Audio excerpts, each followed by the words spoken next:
नमस्कार, आपके साथ मैं हूं दीपिका। रिश्तों की क्लैरिटी को लेकर नील और आयशा बातें कर रहे हैं। ये कह रहे हैं कि इस घर में कोई भी अपने रिश्तों को लेकर क्लियर नहीं है। और आयशा तो इतनी बड़ी बात कह रही है बाकी घर वालों के सामने, लेकिन सवाल वही है कि आयशा अपने रिश्तों को लेकर कितनी क्लियर है।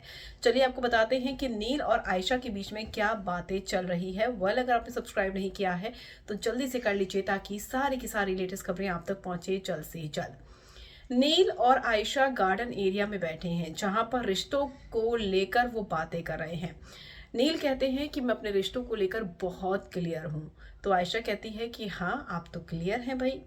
सबसे बड़ी बात यह है कि वो आयशा से पूछ रहे हैं जो कि अपने रिश्तों को लेकर बिल्कुल भी एक रत्ती भर भी क्लियर नहीं है।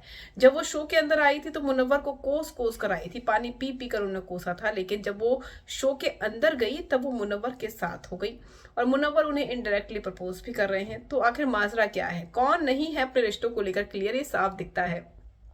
तो आयशा कहती है कि इस घर में कोई भी अपने रिश्तों को लेकर क्लियर नहीं है। 70 दिनों से आप क्या कर रहे थे? वो अंकिता लोखंडे को स्पेशली टारगेट कर रही थी कि 70 दिनों में आपने किया, आप अपने रिश्तों के लिए क्लियर नहीं है, बाहर देख लेंगे, ऐसी बातें करते हैं।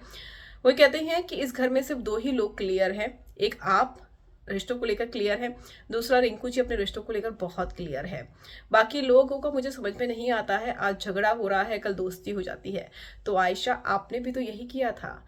पहले आप कोस कर यहाँ तक पहुंची, उसके बाद आपने फिर मुनव्वर से दोस्ती का हाथ बढ़ा दिया। तो रिश्तों की क्लियरिटी तो आपको नहीं है, जो कि साफ दिखता है। और यही चीजें बना रहा अंकिता बार बार बोल रही हैं कि आयशा जो है वो क्या करने आई है शो में। वो दिखा कुछ और रही थी लेकिन अब हो कुछ और गया है। तो ये साफ तौर पर दिख रहा है कि कौन क्लियर नहीं है।